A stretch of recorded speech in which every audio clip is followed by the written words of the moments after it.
मंडळी, कोल्हापूरचं आणि फुटबॉलचं नातं आपल्या सर्वांना माहिती आहे आणि आज माझ्या साईडला ज्या बसलेत ना त्या आहेत अंजू तरंबेकर मॅम आणि त्यांची स्टोरी, बॅक स्टोरी देखील मी ऐकली जस्ट हा इंटरव्ह्यू स्टार्ट व्हायच्या आधी.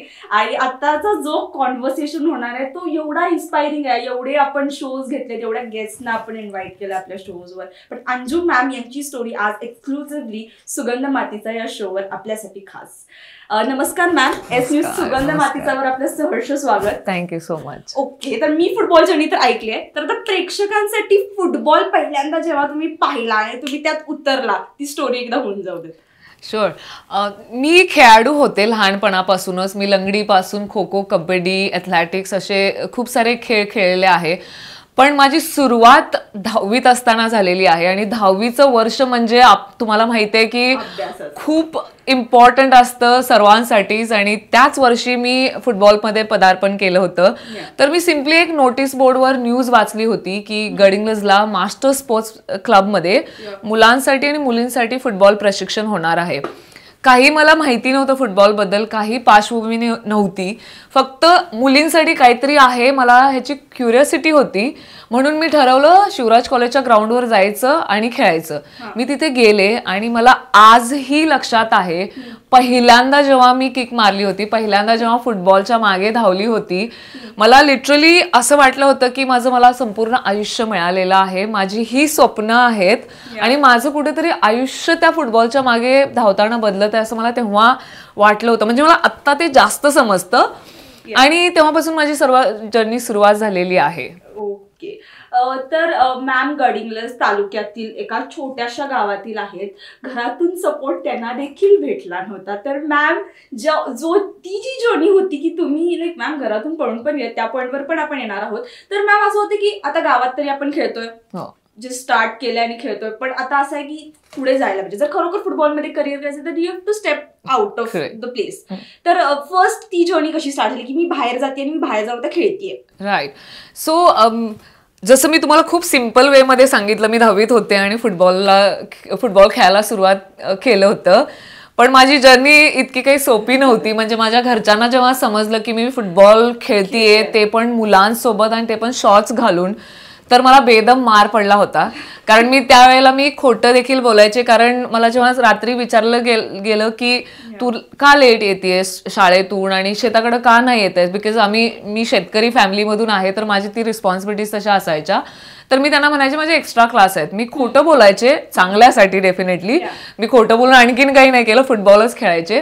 तर त्यांचं मत असं होतं की फुटबॉल हा पुरुषांचा गेम आहे आणि मुलींनी नाही खेळला पाहिजे. तर असं सुरू असताना देखील मी सर्व डील करत होते, रोजचा मार आणि ते जे एक वाईल्ड एन्व्हायरमेंट होतं की मुलीने हे नाही करायचंय, मुलीने ते नाही करायचंय आणि हा गेम पुरुषाचा आहे, नाही खेळायचा, हे सर्व डील करत असताना मी कधीही गिव्हअप नाही केलं. म्हणजे मी कधीही माघार घेतली नाही, कारण मला माहित होतं की मी जे काय करते मी चांगल्यासाठी करत आहे, मी चुकीचं काही नाही करत आहे. तर कन्व्हिन्सिंग तरी पॉवर डेफिनेटली तशी नव्हती आणि ती पॉसिबल पण नव्हती की मी घरच्यांना सांगू शकते की नाही, हा गेम महिला देखील खेळतात आणि मला खेळू द्या, असं काही शक्य नव्हतं. तर सर्वात पहिल्यांदा तर घरच्यांशीच डील करणं चॅलेंजिंग होतं आणि त्यानंतर मग समाज आला. समाजामध्ये जेव्हा लोक चर्चा करतात की ही मुलगी रात्री अपरात्री घरी येते किंवा शॉर्ट्स घालते किंवा मुलांसोबत खेळते, तर असं खूप प्रेशर होतं. तर हे सर्व प्रेशर डील करत असताना देखील आय थिंक माझी एक ती जिद्द होती, माझ्यामध्ये एक आत्मविश्वास होता आणि स्वप्न पाहायची मला सवय लहानपणापासूनच होती. मग ती शेतात काम करताना असो किंवा म्हशींच्या पाठीनं फिरताना असो किंवा घरचं काम करताना असो, मी स्वप्न पाहायची की काहीतरी करायचंय बॉस, वेगळं हटके. डेफिनेटली. ओके, तर मेन्शन केलं की मॅम घरातून पळून देखील गेले होते. तर पळून जायचा असा विचार होता, पण ते गीत असते प्रत्येक मुलगीच्यात की मैं तो भाग गेली, पण ते जेन्युइनली मॅम पळून देखील गेले. तर पळून गेले डिसिजन तुम्ही फक्त फुटबॉलसाठी घेतलं की मला जायचं आणि माझं त्यात करिअर करायचं, घरातून कुठेतरी सपोर्ट भेटतो, मी कधी तर त्यांना प्रूफ देखील करीन यासाठी. पण ते स्ट्रगल काय होतं, जर ते स्ट्रगलिंग डेज असणार आहेत मोस्टली, तर ती स्ट्रगल आणि कसं मॅनेज व्हायचे तुमचे शेड्यूल, तुमचं जेवण, सगळंच इन्क्लुडिंग. राईट. सो जसं मी तुम्हाला म्हणाले की माझ्या घरच्यांनी सुरुवातीपासून कधी असं सपोर्ट नाही केला की तू खेळ आणि तू जा पुढे, पण तरी मी त्यातून खेळत राहिले. आणि मग त्यानंतर जेव्हा मला काहीतरी करायचं होतं आयुष्यामध्ये, काहीतरी बनायचं होतं, तोच एक काळ होता. मी तेव्हा 12वी मध्ये होते आणि माझ्या वडिलांची अशी इच्छा होती की आमची घरची परिस्थिती बेताची आहे, तर तू काहीतरी नोकरी कर, 4 पैसे कमव आणि पोलीसमध्ये जा. तर त्यांनी मला असं प्रपोजल दिलं होतं आणि माझं मत असं होतं की मला फुटबॉलमध्ये काहीतरी करायचं, मला पोलीस व्हायचं नाहीये. तरी पण मी जबरदस्ती केल्यामुळे मी पोलीस भरतीसाठी गेले. कोल्हापूरमध्येच पोलीस भरती होती आणि मी सर्व गोष्टींमध्ये पास झाली होती. म्हणजे फक्त एक रिटर्न एक्झाम बाकी होती. आणि मला इतकी भीती वाटली त्या क्षणाला की मी ही जर रिटर्न एक्झाम दिली आणि मी पास झाले तर मी उद्या पोलीस होणार आणि माझं फुटबॉलचं करिअर सर्व बंद होणार. मी तिथेच बॅग पॅक केली, कुणालाही न सांगता मी गावी गेले, पूर्ण प्रवास करत Kolhapur to Gadhinglaj, Gadhinglaj to Beknar, bag pack केली. आमच्या गावामध्ये एक खूप चांगले एक व्यक्ती आहेत, त्यांच्याकडून मी 1000 रुपये घेतले. मला अजूनही ती अमाऊंट आठवते की मला तुम्ही द्या, मला स्पर्धेला जायचं आहे, तुम्ही कुणाला सांगू नका. आणि ते व्यक्ती इतके सुंदर आजही मला सपोर्ट करतात त्या पद्धतीनं त्यांनी दिले. तर तीच जर्नी परत करत येत मी कोल्हापूरमधून मुंबईला गेले, मुंबईमधून अहमदाबादला गेले. अहमदाबादला तेव्हा नॅशनल सुरू होते. तर मी न सांगता घरातून मी पळाली होती. मला नव्हतं माहित की घरचे काय म्हणणार आहेत, की पोराबरोबर पळून गेली की कशासाठी गेली. कारण मी कॉन्फिडंट होते की काहीतरी चुकीचं समजलं जाईल, असं कधीच मानलं जाणार नाही घरी किंवा समाजाकडून की ओ ही मुलगी काहीतरी चांगलं करण्यासाठी मे बी गेलेली आहे. तर मी तिथून गेले आणि तिथून गेले तर म्हणजे ऍक्च्युली लाईफ काय आहे आणि ऍक्च्युली फुटबॉल डेज काय आहेत ते मला समजायला लागलं. की मला माहित होतं की मी घरी परत नाही जाऊ शकत, कारण मला वडील काय डेफिनेटली थारा देणार नाहीत. कारण त्यांची जी स्वप्न होती माझ्यासाठी की मी शेती करावी, मी घरी राहावं, पोलीस बनावं, काहीतरी घरी मदत करावी अशी होती. मी ते सर्व उलटच करत होते. तर त्यामुळे घरी जाण्याचे काही माझ्याकडे डेफिनेटली स्कोप नव्हता. आणि तिथेच मग मला अशी अपॉर्च्युनिटी मिळाली पुण्याला एका क्लबसाठी खेळण्यासाठी वगैरे. तर ती अपॉर्च्युनिटी माझ्यासाठी खूप मोठी होती, कारण माझं असं होतं की फुटबॉल खेळायला मिळेल, ते पण घरात दूर राहून आणि ते पण न मार खाता. तर मग मी तसं पुण्यात राहायला सुरुवात केली. पण पुण्यात राहणं डेफिनेटली इझी नव्हतं, कारण माझ्याकडं काही पैसे नव्हते. म्हणजे जगण्यासाठी, खाण्यासाठी किंवा आपला खर्च भागवण्यासाठी काही पैसे नव्हते. तर मी माझा उदरनिर्वाह करण्यासाठी मी जिथे राहायची, ज्या घरामध्ये, मी तिथेच भांडी धुण्याचं, साफसफाईचं काम करायची. त्याच्यातून मला पॉकेट मनी मिळायचं. बाजूलाच एक पेट्रोल पंप होता, तर पेट्रोल पंपावर मला जेव्हा दुपारच्या वेळी वेळ मिळायचा, सकाळी आणि संध्याकाळी मी ट्रेनिंग करायचे. दुपारच्या वेळेला जेवढा वेळ मिळायचा मी जायचे पेट्रोल पंपावर, जे काम पडेल ते करायचं, त्याच्यातून मला पॉकेट मनी मिळायचा. आणि अशा पद्धतीनं मी माझं जीवन म्हणजे मॅनेज करत होते. जेवणाचा खूप मोठं चॅलेंज असायचं लाईफमध्ये आणि जेवणाची काय किंमत असते मी लहानपणापासून मोजलेली आहे. तर मी जेव्हा पुण्यात राहायचे तेव्हा जेवणाचा खर्च निघण्यासारखे पैसे नसायचे. तर माझी एक मैत्रीण होती पुण्यामध्ये, पूजा राणी म्हणून, पंजाबी गर्ल, ती पण माझ्यासोबत खेळायची. तर ती रोज ट्रेनिंगला येताना माझ्यासाठी जेवण घेऊन यायची. आणि ज्या दिवशी पूजा येणार नाही खेळायला त्या दिवशी माझ्या लंचचं वांदे असायचे. करेक्ट. आणि मला लहानपणापासून पार्लेजी बिस्किट आणि पाणी खूप आवडतं. तर असे मी खूप दिवस काढलेले आहेत की पार्लेजी बिस्किट आणि पाणी. पण मला ह्याचा कधीच कमीपणा वाटला नाही आणि कधीच असं वाटलं नाही की अरे आपल्याकडं काही नाही आहे, जेवण नाही आहे. आय वॉज ऑलवेज लाईक जो दिवस आहे तो दिवस मी एकदम नेटानच पुढे घेऊन जाणार, मग काहीही असो. अशी माझी ताकद, अशा पद्धतीची ताकद माझ्यामध्ये लहानपणापासून होती. तर मग हे सर्व स्ट्रगल होतं. आणि जे पण आज मी काही म्हणजे फुटबॉल इंडस्ट्रीमध्ये केलेलं आहे, ॲज अ प्लेअर म्हणा, as a coach, as a manager किंवा ॲज अ इन्स्ट्रक्टर, जे पण मी रोल प्ले केलेले आहेत, मी बिईंग अ फिमेल फुटबॉलर किंवा फिमेल एज्युकेटर कधीच इझी नव्हतं. कारण आजही मी ठामपणे म्हणू शकते की फुटबॉल खूप वाढला आहे भारतात म्हणा किंवा भारताबाहेर, पण कुठेतरी मेल डॉमिनन्स आहे. तर हे सर्व करत असताना असं इझी नव्हतं. तर एव्हरीडे काहीतरी नवीन चॅलेंजेस असायचे, समजा स्वतःच्या लाईफबद्दल असो किंवा प्रोफेशनल लाईफबद्दल असो. आणि एव्हरीडे जो होता तो मी एक नवीन दिवस म्हणून मी घेतला, नवीन चॅलेंज म्हणून घेतला. आणि जी अंजू तुरंबेकर त्या गावातून निघाली होती, जी अंजू तुरंबेकर त्या गावात वाढली होती, तिच्यामध्ये जी जिद होती ती तेव्हा पण होती, आजही आहे आणि फ्युचरमध्ये पण राहील. कारण मी आज जे पण घडलेली आहे मी स्वतःला ओळखत, स्वतःवर काम करत आणि मी स्वतः उद्या काय नवीन अंजू बनू शकते, काय चांगलं करू शकते स्वतःसाठी आणि दुसऱ्यांसाठी, समाजासाठी, हाच मी नेहमी प्रयत्न करत आलेली आहे. स्ट्रगल तरी एव्हरीडे होतं, पुढेही असणार, मला डेफिनेटली शुअरिटी आहे. स्ट्रगल कधी थांबत नाही लाईफ थांबेल का स्ट्रगल थांबणार. करेक्ट. तर नॅशनल्सचा मॅमनी उल्लेख केला तर महाराष्ट्र टीम जी आपली महाराष्ट्राची टीम आहे फुटबॉलची त्याच्या कॅप्टन राहिलेत ma'am. Congratulation for that success that time. आणि त्यासह त्या टीम मध्ये त्या होत्या, सिलेक्शन झालं त्यांचं लाईक ज्या अराउंड 50-60 मुलींमध्ये ते सिलेक्शन लाईक 20s मध्ये झालं होतं, 20 लोकांचं झालं होतं. तर मॅम महाराष्ट्राला तेव्हा रिप्रेझेंट करायची फिलिंग होती की अरे बापरे, एकदा आपण शाळेत 10वीत बघितलेलं होतं की अरे असं किक मारतोय आणि आज आपण महाराष्ट्राची कॅप्टन्सी करतोय. हाऊ हॅज इट बीन की महाराष्ट्रासाठी प्लेइंग, की कसा होता तो अनुभव? सो मी जेव्हा फर्स्ट टाइम महाराष्ट्रासाठी खेळले होते, मी 10वी मध्ये होते तेव्हा, आणि मी जस्ट काही महिने फुटबॉल खेळले होते आणि मला डायरेक्ट सिलेक्शनला जाण्याची चान्स मिळाला होता. आणि माझ्या पहिल्याच ट्रायल्समध्ये माझं सिलेक्शन झालं होतं. आणि मला अजूनही आठवतं, आसाममध्ये आम्ही पहिले नॅशनल खेळलो होतो. संतोष कश्यप म्हणून मुंबईचे कोच होते आणि त्यांनी मला खूप सपोर्ट केला होता सुरुवातीलाच, कारण मी अशी व्यक्ती होती जी पहिल्यांदा मुंबईला गेली होती, जी भाषा नाही ओळखत, इंग्लिश असो हिंदी असो, किंवा मुंबई नगरी आपल्यासाठी अशी होती की लाईक स्वप्न नगरी प्रॉपर, की आपल्याला काहीच माहित नाहीये. करेक्ट. सो मी खेळत गेले, म्हणजे पहिल्याच नॅशनलला सिलेक्शन झाल्यामुळे मला खूप मोटिवेशन मिळालं होतं. आणि दुसऱ्याच वर्षी मी खूप वयोगटाचे नॅशनल्स खेळले, सिनियर पण खेळले, आणि त्याच दुसऱ्याच वर्षी मी कॅप्टनशिप पण केली. May be because of my leadership skills असू शकतं, माझ्यामध्ये जे नेतृत्व गुण होतं इतरांसोबत राहण्याचं, किंवा इतरांना मदत करण्याचं, किंवा एका टीमला कसं पुढं घेऊन गेलं पाहिजे. तर again of course it was a big responsibility. Me being a village girl, एका नवीन दुनियामध्ये मी स्वतःला घडवण्याचा प्रयत्न करत आहे. तर मी डेफिनेटली माझ्या जेवढ्या रिस्पॉन्सिबिलिटीज होत्या, जेवढ्या जबाबदाऱ्या होत्या, मी खूप सिन्सिअरली नेहमी पार करण्याचा प्रयत्न केला. बॅक टू बॅक नॅशनल्स खेळले, खूप साऱ्या अपॉर्च्युनिटीज मला मिळाल्या फुटबॉल खेळण्यासाठी.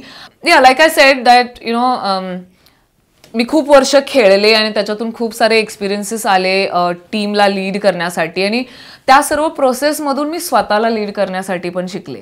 आणि माझा जो खेळण्याचा एक्सपिरियन्स होता आणि आजपर्यंत जो कामाचा एक्सपिरियन्स आहे, त्यामधून मी जे घडली आहे Anju Turambekar, I think credit definitely goes to the whole playing career आणि माझं सर्व वर्किंग करिअर. ओके. तर AFCचं जे पॅनल आहे फुटबॉलसाठी जे काम करतात, त्यात मॅम पॅनल हेड आहेत, लाईक पॅनलचे मेंबर आहेत आणि टेक्निकल एक्सपर्ट देखील आहे. तर मॅम ठीक आहे, आतापर्यंत तुम्ही कॅप्टन्सी केली, तुम्ही जे काय होतं ते फुटबॉलमध्ये चाललं होतं, बेसिक कोचिंग देखील मॅमनी केलं होतं, पण AFC कसं क्रॅक केलं, लाईक इंटरनॅशनल डायरेक्ट? 2013 मध्ये मी मॅजिक बस म्हणून एक NGO आहे, तिथलं काम सोडलं. मी मॅजिक बसमध्ये 6 वर्ष काम केले आणि 2013 मध्ये मी माझं C लायसन्स कम्प्लीट केलं होतं. आणि त्याच पिरियडमध्ये मला एक फिफाच्या कोर्समध्ये जाण्याचा योग आला होता. WIFAने मला रेकमेंड केलं होतं आणि तो कोर्स कोलकातामध्ये होता आणि माझा असा फर्स्ट प्रोफेशनल आणि इतका मोठा कोर्स होता. तर त्या कोर्समध्ये माझा परफॉर्मन्स बघून मला ऑल इंडिया फुटबॉल फेडरेशननी जॉबची ऑफर दिली होती. आणि I tell you that day was like dream come true, कारण ऑल इंडिया फुटबॉल फेडरेशन जे आहे त्याच्या अंडर मी खेळले होते, ऑल दीज इयर्स. करेक्ट. आणि मला ऑपॉर्च्युनिटी मिळाली की तिथे काम करण्यासाठी, आणि आय वॉज लाईक वाव. आणि मी सर्व जाणून घेतलं आणि मग तिथे मी शिफ्ट झाले, दिल्लीला शिफ्ट झाले, मी तिथे जॉब करायला सुरुवात केली. आणि I was very young to be honest that time, आणि एवढं काही म्हणजे इंडस्ट्रीबद्दल किंवा फुटबॉलचं इतकंही काही नॉलेज नव्हतं की आपण एकदम दुसऱ्यांना शिकवू शकू. आणि मी तिथं ॲज अ मॅनेजर आणि इन्स्ट्रक्टर म्हणून जॉईन झाले होते दुसऱ्यांना शिकवण्यासाठी.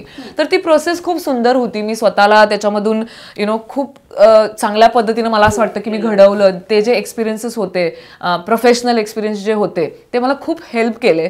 तर माझी जितकी जर्नी होती AIFF सोबत, 6 वर्ष मी AIFF सोबत काम केलं आणि मी ॲज अ असिस्टंट मॅनेजर म्हणून जॉईन झाले होते, पण मी as a head of grassroots development of the whole country म्हणून मी तिथला जॉब सोडला होता. तर ते सर्व काम बघून एशियन फुटबॉल कॉन्फेडरेशन जे आहे त्यांनी मला ग्रासरूट्स फुटबॉल डेव्हलपमेंट समितीवर ॲज अ मेंबर आणि टेक्निकल एक्सपर्ट म्हणून त्यांनी माझी नेमणूक केली. आणि त्यावेळेला मी भारतातली पहिली महिला होती जिला असा चान्स मिळाला होता.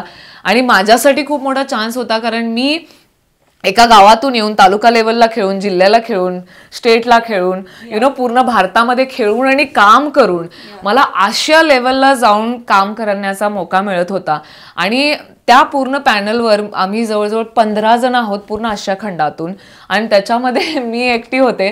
तर खूप मोठा असा एक्सपिरियन्स होता तो. आणि आमचं काम असं असतं की जितके आशिया खंडामध्ये कंट्रीज आहेत, जितके देश आहेत, त्यांचा फुटबॉलचा दर्जा उंचावण्यासाठी आम्ही त्यांना मदत करतो. तर मेन्ससाठी देखील मॅमनी कोचिंग केलेली आहे. मॅम टेक्निकल डायरेक्टर होत्या डेम्पो स्पोर्ट्स क्लबसाठी. तर ma'am female playing and all was okay. तुम्ही म्हटलं की तुम्ही लहानपणापासून मुलांच्यातच खेळत आलाय, पण तू मुलांना कोचिंग करणार, बिकॉज मुलं ऐकणार नाहीत पहिली तरी गोष्ट.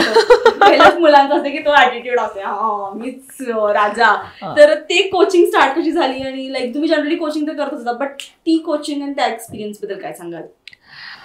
So this particular appointment was really a turning point in my life, I would say. मला लहानपणापासून मुलांसोबत नाही खेळायचं आणि मुलांसोबत नाही बोलायचं ह्यासाठी मला मार पडलेला आहे. आणि माझी अगर तुम्ही जर्नी पाहिलात तर आजपर्यंत जास्त मला मौका म्हणजे मुलांसोबत किंवा मेल कॅटेगरी सोबतच काम करण्याचा मला मिळालेली आहे. तर स्पेशली डेम्पो स्पोर्ट्स क्लबची जी संधी होती, मेन्स क्लब आहे आणि topmost club in the country, तर तिथे टेक्निकल डायरेक्टर म्हणून मी जॉईन झाले होते. आणि फुल क्लबमध्ये प्लेयर असो, कोचेस असो किंवा whole management, it's all about men's. And it was never easy, I'll tell you. I still remember 3 rounds of interviews trying to convince that I can, play this role as a female. I can deal with all the males because it is about knowledge and experience and implementation. It is not about my own gender because I'm a female. आणि हा मी role कसा करू. तर ते मी खूप मोठं असं challenge घेतलं होतं आयुष्यामध्ये की मी करेन, आणि माझ्यामध्ये ते ॲटिट्यूड आणि माझ्यामध्ये तो अप्रोच आहे की I will be able to train the म्हणजे जे मुले खेळाडू आहेत किंवा मुले कोचेस जे आहेत. तर असं मी चॅलेंज घेतलं होतं. It was never easy, I tell you. Every day was a great challenge.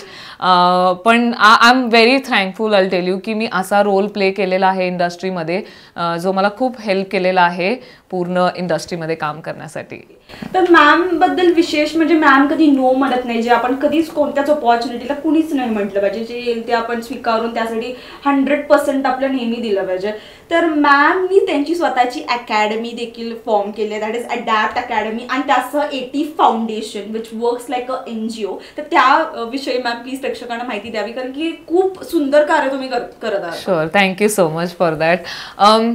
तर माझी जितकी जर्नी आजपर्यंत झालेली आहे, मला नेहमी असा एक थॉट यायचा, मी असं नेहमी विचार करायचे की मी एक खेडेगावातली मुलगी आहे जिला काही म्हणजे असं सपोर्ट मिळालेलं नाही, रिसोर्सेस मिळाले नाही आहेत, अशी काही फुटबॉलची पार्श्वभूमी नाही, खेळाची पण पार्श्वभूमी नाही आहे. तर अशी मुलगी एका गावातून येऊन स्वतः फुटबॉल खेळून नॅशनल आणि इंटरनॅशनल लेवलला काम करू शकते, आणि पूर्ण उदरनिर्वाह पूर्ण फुटबॉलमुळे होऊ शकतो. आणि जे पण मी आज घडलेली आहे जसं फुटबॉलमुळे घडलेली आहे, तर मला नेहमी असं वाटायचं की बाकी जी मुलं रुरल मधून येतात, जे खेडेगावातून येतात, ती का नाही करू शकणार. तर मला असं वाटायचं की मी ह्या धर्तीचं काहीतरी देणं लागतंय, माझा काहीतरी धर्तीवर येऊन पर्पज आहे, तर तो पर्पज सॉल्व्ह करण्यासाठी मी काहीतरी दुसऱ्यांसाठी केलं पाहिजे. तर हा सर्व विचार करून मी हे फाउंडेशन आणि अकॅडमी इस्टॅब्लिश केलेली आहे 2022 मध्ये. 22/2/22ला हे केलेली आहे, तो पर्टिक्युलर डे आहे.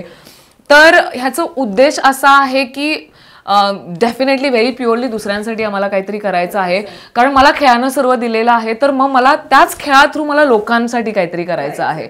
तर आमच्या जे फाउंडेशनचे उद्देश आहेत, 6 उद्देश आहेत, जसं खेळ विकास आहे, त्यानंतर हेल्थ आहे, पर्यावरण आहे, त्यानंतर एज्युकेशन आहे, शिक्षण पण एक आमचा मुद्दा आहे, त्यानंतर आम्ही सोशल डेव्हलपमेंटवर ऑल्सो वी फोकस, आणि त्यानंतर विमेन एम्पॉवरमेंट, आम्ही महिला आणि पुरुष सशक्तीकरणासाठी पण काम करतो, फक्त महिलाने. आय थिंक आजकाल आपण इंडस्ट्रीमध्ये खूप फक्त महिला सशक्तीकरण ऐकतो, तर आम्ही हे दोन्हीवर पण आम्ही काम करतो. तर हे ओव्हरऑल फाउंडेशनचे 6 उद्देश आहेत, आणि त्याच्या अंडर अडॅप्ट फुटबॉल अकॅडमी आहे जी प्रॉपर एक्सिलन्सवर काम करते. म्हणजे मुलं आणि मुलींना फुटबॉलर कसं बनता येईल, त्यांना कशी अपॉर्च्युनिटी, त्यांना कसं प्लॅटफॉर्म देता येईल, त्यांची लिडरशिप क्वालिटी आपण कशी डेव्हलप करू, त्यासाठी अडॅप्ट फुटबॉल अकॅडमी काम करते.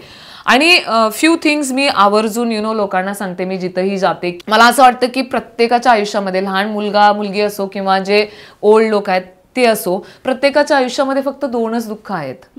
आणि ती दुःख अल्टिमेटली येतात तुमची जी हेल्थ आहे, तुमची जी फिजिकल हेल्थ आहे आणि तुमची जी मेंटल हेल्थ आहे. ह्या 2च गोष्टीवर तुमचे प्रत्येक इश्यूज येऊन थांबतात. तुम्ही आत्ता जरी विचार केला, तुम्हाला काही आज प्रॉब्लेम असेल, तो कुठेतरी तुम्हाला मानसिक लेवलला त्रास देतो किंवा तुमच्या शरीराला त्रास देतो. तर मला असं वाटतं की मी एक इंडिव्हिज्युअल म्हणून किंवा आमची सर्व टीम म्हणून आम्ही प्रत्येकाचं दुःख घेऊ नाही शकत, पण ते कमी करून, करेक्ट, ते कमी करून एक सुंदर पद्धतीने आयुष्य कसं जगता येईल हे आम्हाला फाउंडेशन थ्रू काम करायचं आहे. आणि आता जितकं आजपर्यंत आम्ही काम केलेलं आहे, आम्ही खूप ओल्ड लोकांसोबत पण काम करतो, आम्ही शेतकऱ्यांसाठी काम करतो, आम्ही माजी सैनिकांसाठी काम करतो, लहान मोठ्या मुलांसाठी काम करतो.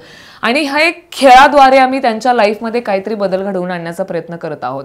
आजकाल मला असं वाटतं की आजचा जो समाज आहे, पैसा कमवणे, चांगली घरं, चांगल्या गाड्या, एक लॅविश लाईफ आणि खूप सारे असे आय थिंक उद्देश लोक ठेवून आजकाल जीवन जगतायत. पण त्याच्या मागे जे पीस आहे, जी त्याच्या मागे जी शांती आपल्याला मिळाली पाहिजे, ते कुठेतरी आपण विसरतोय. आणि मला असं वाटतं की आयुष्य सर्व गोष्टी असल्यानंतर सुंदर होतं असं नाही. आयुष्य तुम्ही कसं जगता, तुमचे विचार कसे आहेत, तुम्ही स्वतःसाठी आणि तुमच्या आजूबाजूच्या लोकांसाठी काय करताय, त्याच्यामध्ये कुठेतरी रहस्य लपलेलं आहे.